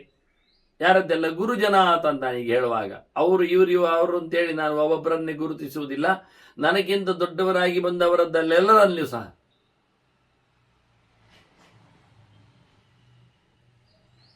ಯಾರೆಲ್ಲ ಹಿರಿಯರನ್ನು ಅನಿಸಿಕೊಳ್ತಾರೆ ಅಲ್ಲಿ ಸಿಕ್ಕಿದವರಲ್ಲಿ ಬಹಳ ಚೆನ್ನಾಗಿ ನಮಿಸಿಕೊಂಡವರಲ್ಲಿ ಅನುಜ್ಞೆಯನ್ನು ಬೆಳೆತಾನೆ. ಹಾಗೆ ಎಲ್ಲರಲ್ಲಿ ಅನುಜ್ಞೆ ಕೇಳಿ ಅವನು ಹೇಳ್ತಾನೆ, ಪ್ರಾಪ್ಯಾನುಜ್ಞಾಂ ಗುರುಜನಾಥ್. ಆದ್ರೆ ನಾವು ಸಹ ಯಾವುದೇ ಕರ್ಮವನ್ನು ಒಳ್ಳೆಯದು ಮಾಡುವುದಾದ್ರೆ ದೊಡ್ಡವರಿಂದ ಕೇಳಿಕೊಂಡು ತಿರುಗಬೇಕು, ನಡೆಸಬೇಕು. ಹಿರಿಯರು ಅಂತಾದವರು, ಗುರುಗಳು ಅಂದರೆ ಕೇವಲ ಗುರು ಅಂತಲ್ಲ, ದೊಡ್ಡವರೆಲ್ಲರೂ, ಅವರೆಲ್ಲರಲ್ಲಿಯೂ ನಾವು ಅನುಜ್ಞೆಯನ್ನು ಕೇಳಿದರೆ ಅವರು ಒಳ್ಳೇದಾಯ್ತು ಅಂತಾರೆ. ಹಾಗೆ ಆಗಿ ಎಲ್ಲರ ಹತ್ರ ಕೇಳಿ ಹೊರಟವ ಹೋಗ್ಬೇಕಲ್ಲ ಅಲ್ಲಿಗೆ. ಆಗ ಗರುಡನನ್ನು ಕರೆದ. ಅವನು ಹೇಳುದು, ನಾನು ಗರುಡನ ನೆನಪು ಮಾಡಿಕೊಂಡೆ. ಗರುಡ ಬಂದ, ನಾನು ಕೂಡಲೇ ಅವನಲ್ಲಿ ಹೊರಟೆ. ಸರ್ವಾತ್ಮ ವಿಶೇಷವಾಗಿ ನಾನು ಅಲ್ಲಿಂದ ಅವನ ಮೇಲೆ ಕೂತು ಹೋಗಿದ್ದೇನೆ. ಹೋದವನು ಅವನನ್ನು ಮತ್ತೆ ಬಿಟ್ಟಿದ್ದೇನೆ ನಾನು. ಅಲ್ಲಿ ತೆರಳಿದೆ, ಆ ಜಾಗಕ್ಕೆ ನನ್ನನ್ನು ಅವನು ಹೋಗಿ ಬಿಟ್ಟ. ಆನಂತರ ಹಿಮಾಲಯದಲ್ಲಿ ನಾನು ಅವನನ್ನು ಹಿಂದೆ ಕಳುಹಿಸಿಕೊಟ್ಟೆ. ಸಾಮಾನ್ಯವಾಗಿ ಡ್ರಾಪ್ ಅಂದರೆ ಹಾಗೆ ಅಲ್ವಾ, ವಾಹನದಲ್ಲಿ ನಾವು ಹೊರಟ್ರೆ ಅವ್ರು ಕೇಳ್ತಾರೆ ಹಿಂದೆ ಬರ್ಲಿಕ್ಕೆ ಉಂಟಾ ಡ್ರಾಪ್ ಅಂತ. ಡ್ರಾಪ್ ಅಂದರೆ ಬಿಡುವುದು ಅಂತ, ಬಿಟ್ಟಂದ್ರೆ ಅವ್ರು ಹೋಗ್ತಾರೆ, ಯಾರನ್ನು ಬೇಕಾದ್ರೆ ಎಲ್ಲಿ ಬೇಕಾದರೂ ಹೇಗೆ ಬೇಕಾದರೂ ಹೋಗ್ಬೋದು. ಹಾಗೆ ಗರುಡನನ್ನು ಕೃಷ್ಣ ಅದಕ್ಕೆ ಹೋಗಲಿಕ್ಕೆ ಕರೆದ. ದ್ವಾರಕೆಯಿಂದ ಮೇಲಕ್ಕೆ ಹೋಗ್ಬೇಕಲ್ಲ, ಭಾರತದ ತುದಿಗೆ ಹಿಮಾಲಯಕ್ಕೆ.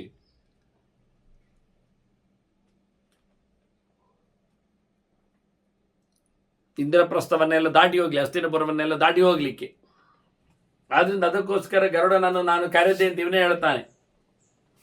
ಸೊ ಅವಹತ್ ನನ್ನನ್ನು ಹೊತ್ಕೊಂಡು ಹೋದ. ಹಿಮವಂತಂ ಮಾಂ ಪ್ರಾಪ್ಯ ಚೈನಂ ವ್ಯಸರ್ಜ್ಯ, ನನ್ನನ್ನು ಹಿಮಾಲಯಕ್ಕೆ ಹೋಗಿ ಬಿಟ್ಟಿದ್ದಾನೆ. ನಾನು ಮತ್ತೆ ಅಲ್ಲಿಂದ ಅವನನ್ನು ಹಿಂದೆ ಕಳಿಸಿದೆ, ಹೋಗಿ ನೀನು ಅಂತ.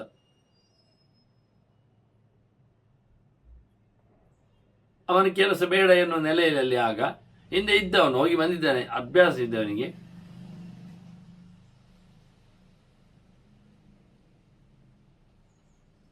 ಹೋಗಿ ಗರುಡನಲ್ಲಿ ನಾನು ಸೇರಿದ ಬಳಿಕ ಗರುಡನನ್ನು ಹಿಂದೆ ಕಳಿಸಿದ್ದೇನೆ. ಪ್ರಾಪ್ಯ ಜಯನಂ ವ್ಯಸರಜಯಂ, ಯಾಕೆ ಏಕಾಂತ ನನಗೆ ಬೇಕು, ಇನ್ನು ಅವನ ಕೆಲಸ ನಾನು ಮಾಡಬೇಕಾಗ್ತದೆ. ಅವನು ಯಾಕೆ ಬೇಕು, ಬಿಡಲಿಕ್ಕೆ ಮಾತ್ರ ಬೇಕು ನನಗೆ, ಎಡಕ್ಕೆ ಡ್ರಾಪ್ ಅಂದೆ ನಾನು. ಹಾಗೆ ಅವನನ್ನು ಡ್ರಾಪ್ ಮಾಡಿದ. ಡ್ರಾಪ್ ಅಂದರೆ ಡ್ರಾಪ್, ಬಿಡೋದು.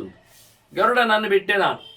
ಬಿಟ್ಟ ನಂತರ ನಾನು ಅಲ್ಲಿ ಹೋದೆ ಹಿಮಾಲಯದಲ್ಲಿ. ಎಂತ ಹೇಳುವುದು ಮಾರಾಯರೆ, ತತ್ರಾಹಂ ಅದ್ಭುತಾನ್ ಭಮಾನ್ ಅಪಶ್ಯಂ. ಗಿರಿ ಸತ್ತಮೆ, ದೊಡ್ಡದಾದ ಬೆಟ್ಟ, ಅದ್ದೂರಿಯಾದದ್ದು, ಬಹಳ ಚಂದವಾಗಿತ್ತು. ಏನು ನೋಡುವುದು, ಎಂಥ ಅದ್ಭುತಗಳು, ಏನು ವೈಶಿಷ್ಟ್ಯ, ಏನು ವಿಚಿತ್ರವಾಗಿದೆ. ವಿಚಿತ್ರವನ್ನೆಲ್ಲ, ಅದ್ಭುತವಾದದ್ದನ್ನೆಲ್ಲ ನಾನು ಅಲ್ಲಿ ಕಂಡೆ ಅಂತ. ಈಗ ಕೃಷ್ಣ ಹೊರಟಂತೂ ಆಯಿತು, ಹಿಮಾಲಯ ಸಿಕ್ಕಿತು. ಹಾಗಾಗಿ ಇನ್ನಲ್ಲಿ ಅದ್ಭುತವಾದದ್ದನ್ನು ಕಂಡೆ ಅಂದಿದ್ದಾನೆ. ಏನೆಲ್ಲ ಅದ್ಭುತವಾದದ್ದನ್ನು ಕಂಡ ಎನ್ನುವುದನ್ನು ನಾವು ಪೀಠಿಕೆಯಲ್ಲಿ ಮತ್ತೆ ಅದನ್ನು ಮುಂದುವರಿಸಲಿಕ್ಕೆ ಬಿಡುವ. ಆದರೆ ಅವನು ಕಾಣಲಿಕ್ಕೆ ಬಂದದ್ದೇನನ್ನು, ಯಾರ ಬಗ್ಗೆ ಹೇಳಲಿಕ್ಕೆ ಹೊರಟದ್ದು ಎನ್ನುವುದರ ಹಿನ್ನೆಲೆಯಲ್ಲಿ ನಾವು ಮೊದಲಿಗೆ ಇನ್ನೊಂದು ತುಂಡು ಹೊತ್ತಿನಲ್ಲಿ ಶಿವನ ನಾಮಗಳನ್ನು ಮುಂದೆ ಬರುವುದನ್ನೇ, ಕೃಷ್ಣನಿಗೆ ಉಪವನ್ನೇ ಹೇಳಿರುವುದನ್ನೇ ನಾವಿಲ್ಲಿ ಕೇಳಲಿಕ್ಕೆ ಶುರು ಮಾಡುವ. ಹಾಗಾಗಿ ಒಂದು ತುಂಡು ಮುಂದುವರಿತದೆ ಪೀಠಿಕೆಯಲ್ಲಿ, ಇನ್ನೊಂದು ತುಂಡು ಶಿವನ ಚಿಂತನೆಯಲ್ಲಿ ನಾವು ಮುಂದುವರಿಸಲಿಕ್ಕೆ ಬರ್ತದೆ ಪ್ರತಿನಿತ್ಯ. ಹಾಗಾಗಿ ಅವನು ಕಂಡ ಅದ್ಭುತವನ್ನು ಅಂದಾಗ ಅದ್ಭುತದಲ್ಲಿ ಕಾಣುವಿಕೆಯಲ್ಲಿ ಶಿವನು ಸೇರಿಕೊಳ್ತಾನೆ ಎನ್ನುವುದೇನು ತಪ್ಪಿಲ್ಲ. ಹಾಗೆ ಇವತ್ತಿನ ಪೀಠಿಕೆಗೆ ಸರಿಯಾಗಿದೆ ಶಿವನ ಒಡ್ಡೋಲಗ.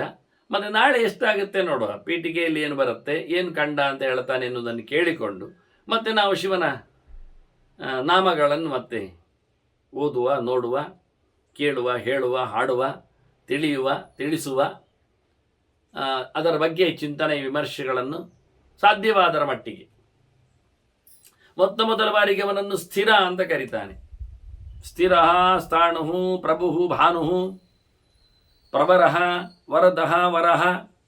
ಕೆಲವೆಡೆ ಸಣ್ಣ ಸಣ್ಣ ಮಾತುಗಳಿದ್ದರೂ ಕೆಲವು ದೊಡ್ಡನೆಯ ಸದ್ದುಗಳು ಬಂದಿವೆ. ಏಕಪ್ರಕಾರನಾಗಿ ಒಂದೆಡೆಗೆ ನಿಂತಿರುವವನು ಚರ ಅಲ್ಲ ಅಂತ. ಸ್ಥಿರ ಅಂದರೆ ಕೆಲವರದ್ದು ಸ್ವಭಾವ ಚರ ಆಗಿರ್ತದೆ, ಚಂಚಲವಾಗಿರ್ತದೆ. ಮನಸ್ಸಿನ ಅಭಿಮಾನಿ ಅಂದ ತಕ್ಷಣ ಅದು ಚಂಚಲ ಎನ್ನುವುದು ಸಾಮಾನ್ಯರಿಗೆ ಗೊತ್ತು. ಹಾಗಾಗಿ ಶಿವನು ಮನೋಭಿಮಾನಿಯಾಗಿ ಉಳಿದವರಲ್ಲಿ ಚರನಾಗಿದ್ದರೆ ಅವನಿಗೆ ಅವನ ಮನಸ್ಸಿನ ಮೇಲೆ ಪ್ರಭುತ್ವ ಇರಲಾಗಿ ಅವನು ಎಂದೂ ಸಹ ಚರನಲ್ಲ ಅಂತ ಹೇಳಲಿಕ್ಕೆ ಮೊದಲಿಗೆ ಅವನ ಪೋರ್ಟ್ಫೋಲಿಯೋವನ್ನು ಇಟ್ಟುಕೊಂಡು ಅವನು ಸ್ಥಿರನಿದ್ದಾನೆ. ಸ್ಥಾಣು, ಎಲ್ಲ ಕಡೆ ಇರುವವನು ಯಾರು? ಭಗವಂತ. ಅವನಲ್ಲಿ ಇವನು ಅಣುವಾಗಿದ್ದಾನೆ, ಜೀವನಾಗಿದ್ದಾನೆ. ಮತ್ತೆ ಶಶ್ವತ ಏಕ ಪ್ರಕಾರವಾಗಿ ಯಸ್ತಾಣೋಹ ಸ್ಥಾಣುತಾಂ ಪ್ರಾದಾತ್ ಅಂತೇಳಿ ಶಿವನಿಗೆ ಕಂಬದಾಗಿ ನಿಲ್ಲುವ ವ್ಯವಸ್ಥೆಯನ್ನು ಹೇಳಿಕೊಟ್ಟವ ಕಲಿಕೆಯಲ್ಲಿ ಅದವನ ಇನ್ನೊಂದು ವಿಶೇಷವಾದಂತಹ ಅವತಾರ ರೂಪ ಅನಿಸಿಕೊಂಡ ಸನತ್ಕುಮಾರನ ಒಲಮೆಯಿಂದ, ಅವನ ಉಪದೇಶದಿಂದ ಬ್ರಹ್ಮಚಾರಿಯಾಗಿ ಭಗವಂತನ ಅವತಾರವೊಂದು ಸನತ್ಕುಮಾರ ಆಗಿದೆ. ಹೀಗೆ ಕೆಲವೊಮ್ಮೆ ಅವತಾರದ ಹಿನ್ನೆಲೆಯಲ್ಲಿಯೂ ಅರ್ಥಗಳು ಬಿತ್ತುಕೊಳ್ತವೆ. ಪ್ರಭು ಸಮರ್ಥನು ಅಂತ ಅರ್ಥ, ಒಳ್ಳೆಯವನು ಅಂತ ಅರ್ಥ, ಗಟ್ಟಿಗ ಅಂತ ಅರ್ಥ. ಭಾನು ಬೆಳಗುವವನು, ಬೆಳಗಿಸುವವನು, ಸೂರ್ಯನ ಒಳಗೆ ಇರುವವನು, ಸೂರ್ಯನನ್ನು ಪ್ರತೀಕವನ್ನಾಗಿಸಿಕೊಂಡವನು. ಅಷ್ಟಪ್ರತೀಕದಲ್ಲಿ ಸೂರ್ಯನು ಒಬ್ಬ ಸೇರ್ತಾನೆ. ಪ್ರವರಹ ಪರಮಾತ್ಮನಿಂದ ವರವನ್ನು ಪಡೆದವನು, ಉತ್ತಮವಾದ ವರಗಳನ್ನು ಕೊಡುವವನು, ಶ್ರೇಷ್ಠನು, ಪರಮಃ ಅತ್ಯಂತ ಎತ್ತರದಲ್ಲಿದ್ದಾನೆ. ಮತ್ತೆ ವರದಹ ವರಹ ವರವನ್ನು ಕೊಡುವವನು ಶ್ರೇಷ್ಠನೂ ಆಗಿದ್ದಾನೆ. ಜ್ಞಾನವನ್ನು ಬಿತ್ತರಿಸ್ತಾನೆ. ಸರ್ವಾತ್ಮ ಸರ್ವವಿಖ್ಯಾತಃ ಸರ್ವಃ ಸರ್ವಕರಃ ಭವಃ.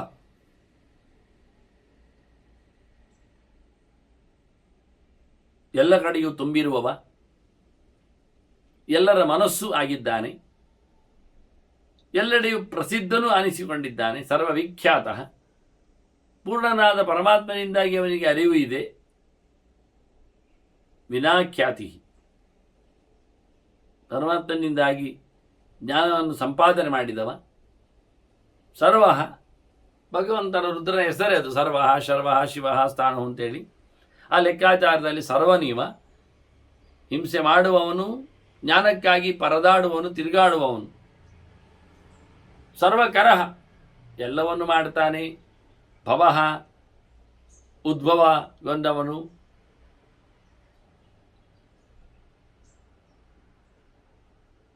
ಎಲ್ಲರ ದರ್ಶನಕ್ಕೆ ಕಂಡುಬರುವವನು. ಜಟಿ, ಚರ್ಮಿ, ಶಿಖಿ, ಖಡ್ಗಿ, ಸರ್ವಾಂಗ ಸರ್ವಭೂಷಣ, ಸರ್ವಭಾವನ. ಮೈಯಲ್ಲಿ ಚರ್ಮ ಹೊತ್ಕೊಂಡಿದ್ದಾನೆ, ಆನೆತ್ತು.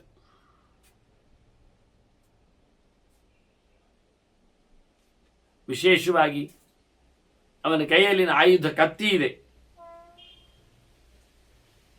ಅದನ್ನು ಅವನು ಖಡ್ಗೆ ಆಗಿದ್ದಾನೆ. ಮತ್ತೆ ಜಟೆಗಟ್ಟಿದ್ದಾನೆ, ಅವನ ತಲೆಗೂದಲೆಯನ್ನು ಕಟ್ಟಿಕೊಂಡಿದ್ದಾನೆ, ಜಟಾಧಾರಿಯಾಗಿದ್ದಾನೆ. ಶಿಖಿ, ಶಿಖಾವಾನ್, ಒಳ್ಳೆ ಜುಟ್ಟು ಕಟ್ಟಿದ್ದಾನೆ. ಜಟೆ ಬಿಚ್ಚಿದ್ದಾನೆ ಮಾತ್ರ ಅಲ್ಲ, ಜುಟ್ಟು ಕಟ್ಟಿದ್ದಾನೆ. ಸರ್ವಾಂಗ, ಎಲ್ಲ ಅವಯವಗಳಿಂದ ತುಂಬಿದ್ದಾನೆ. ಇದು ಸರ್ವಭಾವನ, ಎಲ್ಲವನ್ನು ನಡೆಸಿಕೊಡಲು ಸಮರ್ಥ ಇದ್ದಾನೆ. ಪೂರ್ಣವಾದ ವಿಶ್ವಾಸವನ್ನು ಭಗವಂತನ ಮೇಲೆ ಇಟ್ಟಿದ್ದಾನೆ. ಅದರಂತೆ ಹರಶ್ಚ ಹರಿಣಾಕ್ಷಶ್ಚ ಸರ್ವಭೂತಹರಃ ಪ್ರಭು. ಇನ್ನೊಬ್ಬರನ್ನು ಸಮರ್ಥನನ್ನಾಗಿಸ್ತಾನೆ. ಪರಾನ್ ಭಾವಯಿತ್, ಸಕಲ ದೋಷಗಳನ್ನು ನಿವೃತ್ತಿಗೊಳಿಸ್ತಾನೆ. ಹರಹ ಹರಿಣಾಕ್ಷಶ್ಚ, ಜಿಂಕೆಯ ಕಣ್ಣಿನಂತೆ ಚಪಲವಾದ ಕಣ್ಣಿನವನಿದ್ದಾನೆ. ಸರ್ವಭೂತಹರಃ, ಇಡೀ ಪ್ರಪಂಚವನ್ನು ಮತ್ತೆ ಒಂದಿನ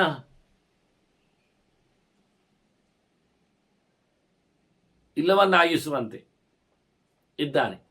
ಎಲ್ಲದರ ಸೃಷ್ಟಿ, ಎಲ್ಲದರ ನಾಶ, ಎಲ್ಲ ಭಾವಗಳನ್ನು ತಂದುಕೊಡ್ತಾನೆ ಅವರವರಿಗೆ ಬೇಕಾದಾಗೆ. ಹಾಗೆ ಮನಸ್ಸಿನಲ್ಲಿ ಇರುವುದರಿಂದ ಎಲ್ಲ ಭಾವನೆಗಳಿರುವುದು ಮನಸ್ಸಿನಲ್ಲಿ. ಸರ್ವಭಾವಾನ್ನ ನಯತಿ.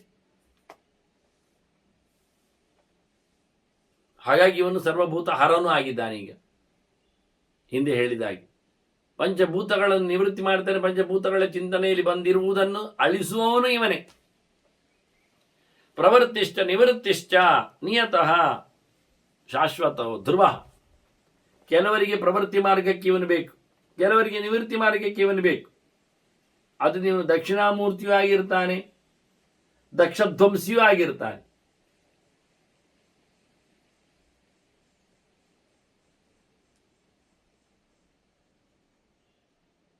ಅವನೊಂದು ಮೋಹ ಕಥೆಗಳಲ್ಲಿ ಸರಿಯಾದ ತಾತ್ಪರ್ಯ ಇಲ್ಲದೆಯೇ ಜನ ಕೇಳಿಕೊಂಡು ಹೋಗ್ತಾರೆ.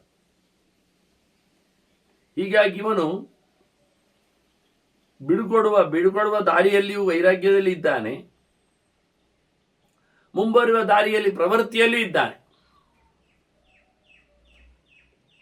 ಆದ್ರಿಂದ ಯಮವಾಯು ಶಿವೇಂದ್ರ ಅಷ್ಟಜ್ಞೇಯ ಧರ್ಮಾದಿ ದೇವತಾ ಅಂತ ಹೇಳುವಲ್ಲಿ ಧರ್ಮಜ್ಞಾನ ವೈರಾಗ್ಯಕ್ಕೆ ಶಿವನನ್ನಿಟ್ಟುಕೊಂಡಿದ್ದಾನೆ.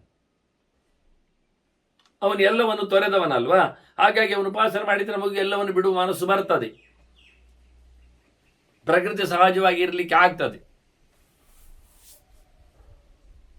ಹಾಗೆಯೇ ವಿರೋಧ ವಿಷಯದಲ್ಲಿ ಅಧರ್ಮ ಅಜ್ಞಾನ ಅವೈರಾಗಿ ಅನೈಶ್ವರ್ಯದಲ್ಲಿ ಅವನಿದ್ದಾನೆ. ನಿರತಿಶ್ಚೈವ ದುರ್ಗಾಚ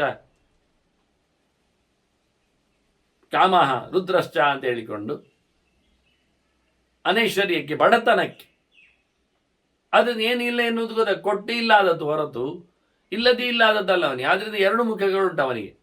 ಅತ್ತ ಅನೈಶ್ವರ್ಯದ ಮುಖ ಇದೆ, ಇತ್ತ ಮುಖ್ಯವಾಗಿ ಅವನಲ್ಲಿ ವೈರಾಗ್ಯದ ಮುಖ ಇದೆ. ಆದ್ದರಿಂದ ಅವನ ಬಗ್ಗೆ ಚಿಂತನೆ ಮಾಡುವಾಗ ಪ್ರವೃತ್ತಿಷ್ಠ ನಿವೃತ್ತಿಷ್ಠ ಅಂತ ಎರಡು ಮಾರ್ಗವು, ನಿಯತಃ ಶಾಶ್ವತ ಧ್ರುವ, ಒಂದೇ ಪ್ರಕಾರವಾಗಿ ಇರುವವನು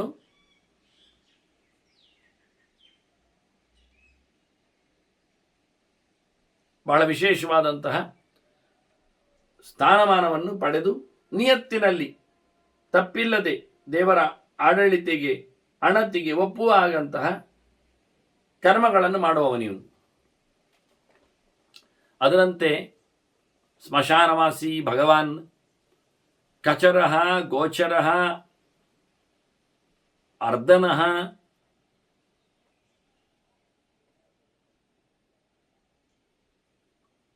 ನೆಲದಲ್ಲಿ ಸಂಚಾರ ಮಾಡ್ತಾನೆ, ಆಕಾಶದಲ್ಲಿ ಸಂಚಾರ ಮಾಡ್ತಾನೆ.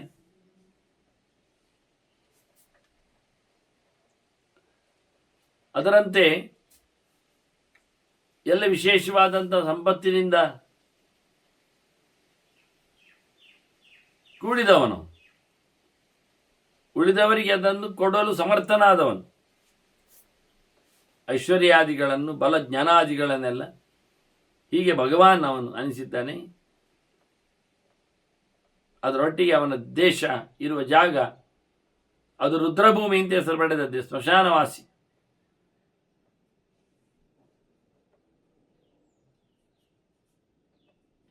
ಅಲ್ಲಿದ್ದುಕೊಂಡು ಏನು ಏಕಾಂತಕ್ಕೋಸ್ಕರ ಇರುವಂಥ ಕ್ರಮಗಳು.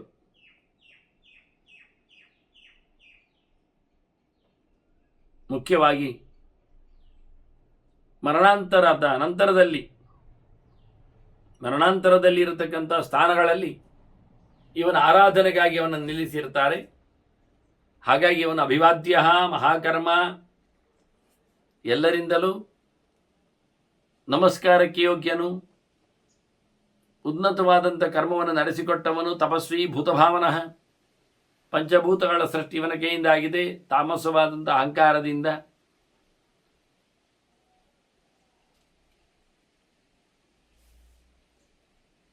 ಬಹಳ ಕಾಲದ ತಪಸ್ಸು ಇವನಲ್ಲಿ ಮಡುಗೊಂಡಿದೆ.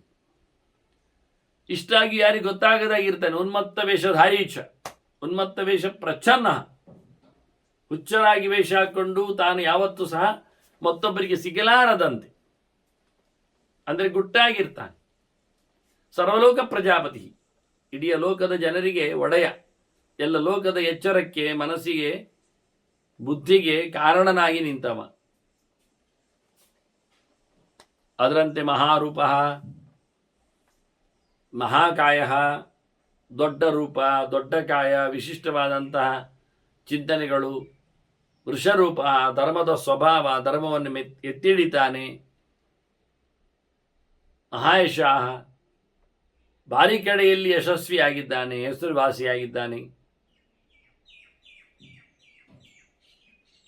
ಅಂತಹ ಶಿವನು ಮಹಾತ್ಮ, ಮನಸ್ಸಿನ ಅಭಿಮಾನಿ. ಆದ್ದರಿಂದ ಆತ್ಮ ಅಂದರೆ ಮನಸ್ಸೊಂದು ಅರ್ಥ. ಸರ್ವಭೂತಾತ್ಮ, ಎಲ್ಲ ಭೂತಗಳ ಮನಸ್ಸಿನಲ್ಲಿ ಇದ್ದಾನವ. ವಿಶ್ವರೂಪ ಅಂತ ಲೆಕ್ಕಾಚಾರದಲ್ಲಿ ವಿಶ್ವರೂಪ ಅನ್ನುವೆ. ಅಂತಹ ವಿಶ್ವರೂಪನು ಮಹಾನು, ದೊಡ್ಡ ಜ್ಞಾನಿ ಇದ್ದಾನೆ, ದೊಡ್ಡ ಕೆನ್ನೆಯವನಿದ್ದಾನೆ. ಹನುಮಂತ ಮಾತ್ರ ಅಂತಲ್ಲ, ಶಿವನು ದಪ್ಪ ಕೆನ್ನೆಯವನು. ಚಿಂತನೆಯಲ್ಲಿ ಹೇಳಿಕೊಂಡಾಗ ಅದರಂತೆ ಇಡೀ ಲೋಕವನ್ನು ನೋಡಿಕೊಳ್ಳುವವ ಲೋಕಪಾಲನು, ಅಂತರ್ಗಿತಾತ್ಮ. ಅವನು ಕಾಣದಂತೆ ಇರ್ತಾನೆ, ಮನೋಭಿಮಾನಿ ಮನಸ್ಸು ಕಾಣುವುದಿಲ್ಲ. ಹಾಗೆ ಅನುಭವಕ್ಕೆ ವೇದ್ಯವಾಗುವ ಸಂಗತಿ ಆಗಿರ್ತದೆ. ಅಂತಹ ಲೋಕಪಾಲನಾಗಿ ಯಾರಿಂದಲೂ ಸೋಲರಿಯದ ಸಾಮರ್ಥ್ಯವುಳ್ಳವನಾಗಿ ಎಲ್ಲ ಕಡೆ ತುಂಬಿದ್ದು ಮುಖ್ಯವಾಗಿ ಪ್ರಸಾದ ಮತ್ತು ಹಯದಾರ್ದ್ವಿ. ಅವನ ರಥಕ್ಕೆ ಕುದುರೆ ಉಂಟು, ಕತ್ತೆ ಉಂಟು. ಅದು ಎರಡರ ಒಟ್ಟು ಸೇರಿಕೊಂಡ ರಥವನ್ನು ಅವ ಏರಿ ಬರುವಂಥದ್ದು. ಅದಕ್ಕೆ ಅಶ್ವತಾರಿ ರಥ ಅಂತಲೂ ಕೆಲವೊಮ್ಮೆ ಕರೀತಾರೆ. ಬೇರೆ ಬೇರೆ ಹೆಸರುಗಳಿಂದ, ಬೇರೆ ಬೇರೆ ರೂಪಗಳಿಂದ.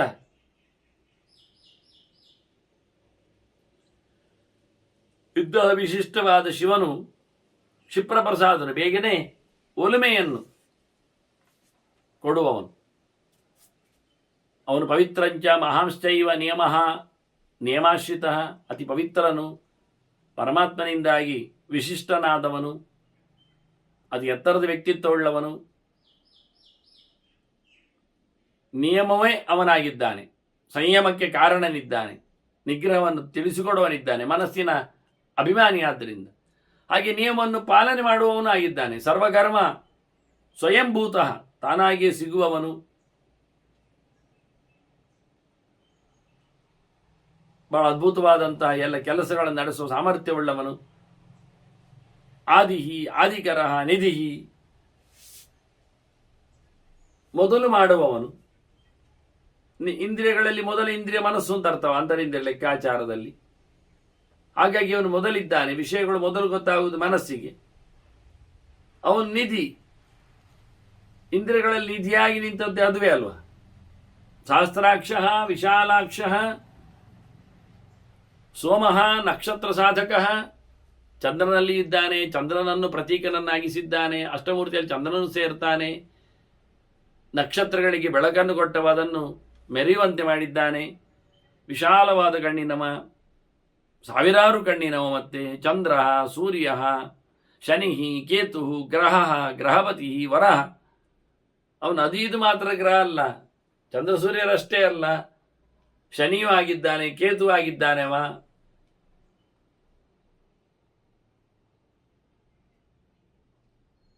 ಎಲ್ಲ ಗ್ರಹಗಳನ್ನು ನೋಡಿಕೊಳ್ಳುವವನು, ಗ್ರಹಪತಿ. ಎಲ್ಲವನ್ನು ತನ್ನೆಡೆಗೆ ಎಳೆದುಕೊಂಡವನು. ಅದರಿಂದ ಅವನು ಶ್ರೇಷ್ಠನಾಗಿದ್ದಾನೆ. ಅತ್ರಿಹಿ, ಅತ್ರಿಯಾ ನಮಸ್ಕರ್ತ. ಅತ್ರಿಗಳು ದುರ್ವಾಸರನ್ನು ಪಡೆದದ್ರಿಂದ ಇವನು ಅತ್ರಿ. ನಿಜವಾಗಿ ಇವನಲ್ಲಿ ಮೂರಿಲ್ಲ, ಕಾಮಕ್ರೋಧ ಲೋಭಗಳು ಇಲ್ಲ. ಅಂತ ಮಹಾತ್ಮನಾದ ಅತ್ರಿಗಳಿಂದ ನಮಸ್ಕಾರ ಯೋಗ್ಯನಾಗಿದ್ದಾನೆ. ಅವರು ನಮಸ್ಕಾರ ಮಾಡಿದ್ದಾರೆ. ಅವರನ್ನು ಮಗನಾಗಿಟ್ಟುವಾಗ ಮೆರೆಯಿಸಿದ್ದಾನೆ.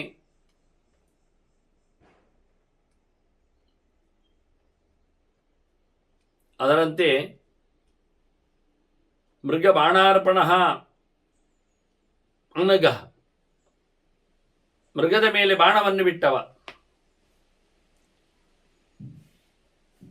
ಅದನ್ನು ಹಿಡಿಯಲು ಹೋಗಿಯುವುದೂ ಆಗಿದ್ದಾನೆ.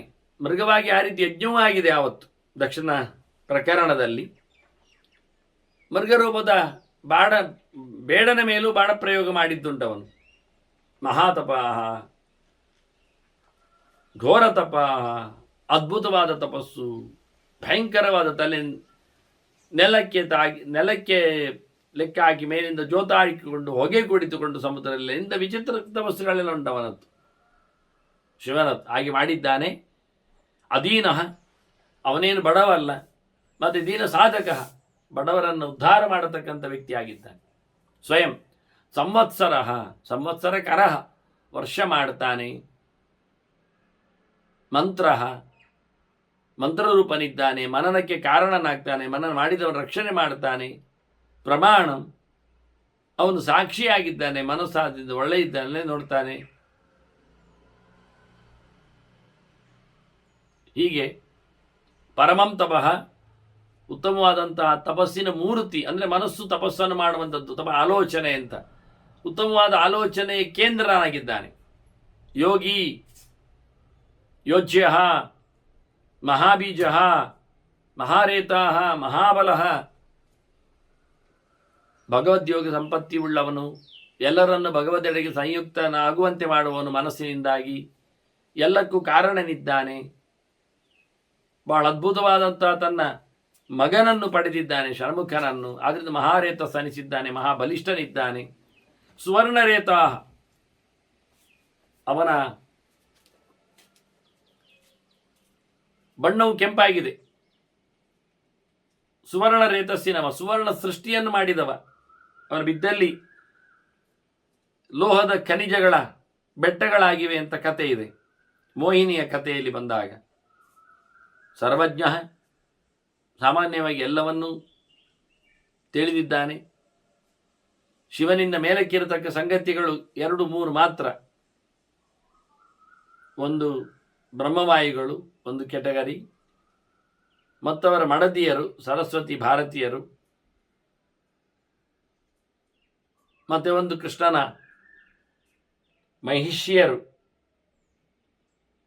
ಅವರ ಹತ್ತಿರದಲ್ಲಿದ್ದಾರೆ. ವಾಸ್ತವವಾಗಿ ಇವರ ಮಡದಿಯರಿಗಿಂತ ಮೇಲಿದ್ದಾರೆ. ಶಿವನಿಗಿಂತೇನು ಕಮ್ಮಿ ಅಲ್ಲ, ಅವರು ಕಮ್ಮಿ, ಶಿವನವರಿಗಿಂತ ಮಿಗಿಲಿದ್ದಾನೆ. ಆದರೆ ಶಿವನಿಗೆ ನಮ್ಮಿಯರು ಯಾರು ಕೇಳಿದರೆ ಭಾರತೀಯ ಸರಸ್ವತಿಯರು, ಮತ್ತೆ ಬ್ರಹ್ಮವಾಯುಗಳು, ಮತ್ತೆ ಲಕ್ಷ್ಮಿ, ಅಷ್ಟೇ. ಉಳಿದವರೆಲ್ಲ ಶಿವ ತತ್ವಕ್ಕಿಂತ ಕೆಳಗಿನವರೇ. ಶಿವ ಸಮಾನನಾಗಿ ನಿಂತವನು ಗರುಡ ಇದ್ದಾನೆ. ಹೀಗಾಗಿ ಇವರೆಲ್ಲರನ್ನು ತಿಳ್ಕೊಂಡಿದ್ದಾನೆ, ಅವರನ್ನು ಬಿಟ್ಟರೆ ಉಳಿದವರನ್ನು. ಸುಬೀಜ, ಒಳ್ಳೆಯದಾಗಿರತಕ್ಕಂತಹ ಸೃಷ್ಟಿಗೆ ಕಾರಣನಿದ್ದಾನೆ. ಆದ್ದರಿಂದಲೇ ಬೀಜವಾಹನ, ಎಲ್ಲ ಕಡೆಯಲ್ಲಿಯೂ ಸೃಷ್ಟಿಕಾರಣನಾಗಿ ತಾನು ಮೆರೆದಿದ್ದಾನೆ, ಬೆಳೆಸಿದ್ದಾನೆ. ದಶಬಾಹು, ಅನಿಮಿಷಃ, ದೇವತೆಗಳ ಲಕ್ಷಣ ಅದು, ಕಣ್ಣು ಮುಚ್ಚದವ ಅಂತ. 10 ತೋಳುಗಳಿಗೆ ಕಾರಣ 5 ತಲೆಯವನಾದ್ದರಿಂದ, ಪಂಚಮುಖನಾದ್ದರಿಂದ. ಮುಖಕ್ಕೆ 2 ಅಂತ ಹೇಳಿಕೊಂಡಾಗ 10 ಕೈಯಲ್ಲಿ 10 ವಿಧದ ಆಯುಧಗಳನ್ನು ಹಿಡಿದಿರ್ತಾನೆ. ಬೇರೆಯೂ ಅವಕಾಶಗಳಿವೆ. ನೀಲಕಂಠ ಉಮಾಪತಿ, ನಾವು ಕಳೆದ ಬಾರಿ ಅವನ ಕುತ್ತಿಗೆ ಕಪ್ಪಾದರ ಬಗ್ಗೆ ಯೋಚನೆ ಮಾಡಿಕೊಂಡಿದ್ದೆ, ವಿಷದ ಕಥೆಯನ್ನು. ಮತ್ತವನನ್ನು ನಾವು ಶ್ರೀಕಂಠ ಅಂತ ಕರೆದದ್ದೇನು ಅಂತ ಹೇಳಿಕೊಂಡಿದ್ದೇವೆ, ನಾರಾಯಣ ಒತ್ತಲು ಹೋಗಿ ಆದದ್ದು. ಅದರಿಂದ ಉಮಾಪತಿ ಇದ್ದಾನೆ. ಉಮಾ ಎನ್ನುವುದು, ನೀನು ಹಾಗೆಲ್ಲ ಕಠೋರ ತಪಸ್ಸು ಮಾಡಬೇಡ ಅಂತ ಅಮ್ಮ ಹೇಳಿದ್ದು, ಮೇನ ಹೇಳಿದ ಮಾತದು ಉಮಾ ಅಂತ. ಏನೂ ತಿನ್ನದೆ ಏನೂ ಕುಡಿಯದೆ ತಪಸ್ಸು ಮಾಡಿದ್ದ ಆಕೆ ಪಾರ್ವತಿ ಗಿರಿಜೆ. ಹಾಗೆ ಅವಳ ಗಂಡನಾಗಿದ್ದಾನಿವ. ಅದರಿಂದಲೇ ಉಮಾಪತಿ ಅನಿಸಿದ್ದಾನೆ. ಹಾಗೆ ವಿಶ್ವರೂಪ, ಕೆಲವೊಮ್ಮೆ ಆ ಮಾತುಗಳು 2-3 ಬಂದಿದ್ರು, ಅರ್ಥ ಬೇರೆ ಬೇರೆ ಇರ್ತದೆ. ವಿಶ್ವ ವಾಯು ಸಮುದ್ದಿಷ್ಟ ಅಂತೇಳಿ ವಾಯುವಿನಿಂದ ರೂಪಿತನಾದವ, ವಾಯು ತಯಾರು ಮಾಡಿದ್ದಾನಿವನನ್ನು. ಅಂತ ವ್ಯಕ್ತಿತ್ವನತ್ತು. ವಾಯೋರಗ್ನಿ ಅಗ್ನೇರಾಪಹ ಇದ್ದ ಹಾಗೆ. ಅದರಂತೆ ಇದ್ದವರಲ್ಲೆಲ್ಲ ಅತ್ಯಂತ ಮೇಲಕ್ಕಿರುವವನು. ಹಾಗಾಗಿ ಶ್ರೇಷ್ಠನೂ ಆಗಿದ್ದಾನಿವ, ಬಹಳ ಎತ್ತರದ ವ್ಯಕ್ತಿಯಾಗಿದ್ದಾನೆ. ಬಲವೀರ, ಬಲದಿಂದ ವೀರ ಅನಿಸಿದ್ದಾನೆ. ಮನಸ್ಸಿನ ಬಲ ಅದು ಅತ್ಯಂತ ಗಟ್ಟಿಯಾದದ್ದು. ಹಾಗಾಗಿ ಬಲಹ ಅಂತಲೇ ಇವನಿಗೆ ಹೆಸರಿದೆ. ಶೇಷನಾಗಿ ಬಲನು ಅಂತ ಅನಿಸಿಕೊಂಡು ಬಲರಾಮ ರೂಪವನ್ನು ಪಡೆದಿದ್ದರಿಂದ ಶಿವನು ಬಲನಾಗ್ತಾನೆ. ಅದರಂತೆ ಗಣಹ, ಇಂದ್ರಿಯಗಣಗಳ ಒಡೆಯನಾಗಿ ಗಣಾಧ್ಯಕ್ಷನಾಗಿ ನಿಂತದ್ರಿಂದ ಸಹಜವಾಗಿ ಗಣಪತಿ ಆಗುವುದು ಇವನೇ ಆಗ್ತಾನೆ. ಅದರಿಂದ ಎಲ್ಲ ಗಣಗಳ ವ್ಯವಸ್ಥೆ ಇವನಲ್ಲಿ ಕೂತಿದೆ. ಇಂಥವನು ಇದ್ದಾನೆ ಅಂತ ಹೀಗೆ ಸುಮಾರಾಗಿ ನಾವು ಆತನ 10-25 ನಾಮಗಳ ಚಿಂತನೆ ಇವತ್ತು ಪೀಠಿಗೆಯ ಜೊತೆಯಲ್ಲಿ ಮಾಡಿದ್ದೀವಿ. ಹೀಗೆ ಮುಂದಿನ ಕೆಲವು ದಿನಗಳಲ್ಲಿಯೂ ಸಹ ಇದೇ ರೀತಿಯಾಗಿ ಅವನ ಸ್ವಯಂ ಶ್ರೇಷ್ಠನಾಗಿ ನಿಂತ ವಿಶ್ವರೂಪನ, ಅಂದರೆ ಸೈಷ್ಠ್ಯ ತನ್ನ ಗುಣದಿಂದ ಬಂದಿರತಕ್ಕಂಥ ಶಿವನ ಚಿಂತನೆಗಳನ್ನು ಕೃಷ್ಣ ಮಾಡಿದಂತೆ, ಕೃಷ್ಣನಿಗೆ ತಿಳಿಸಿಕೊಟ್ಟಂತೆ ನಾವು ಅದನ್ನು ಮತ್ತೆ ಕೇಳುವ. ಮತ್ತೆ ಕೃಷ್ಣ ಮಾಡಿದ ಚಿಂತನೆ ಧರ್ಮರಾಜಾದಿಗಳಿಗೆ ನಾನಲ್ಲಿ ಹಿಮಾಲಯದಲ್ಲಿ ಗೌಜಿ ಕಂಡಿದ್ದೇನೆ ಅಂದಿದ್ದಾನೆ, ಅದನ್ನು ಮತ್ತೆ ಕೇಳುವ. ವಂದನೆಗಳೊಂದಿಗೆ ಶ್ರೀಕೃಷ್ಣ ನಾರಾಯಣ ನಾರಾಯಣ ನಾರಾಯಣ.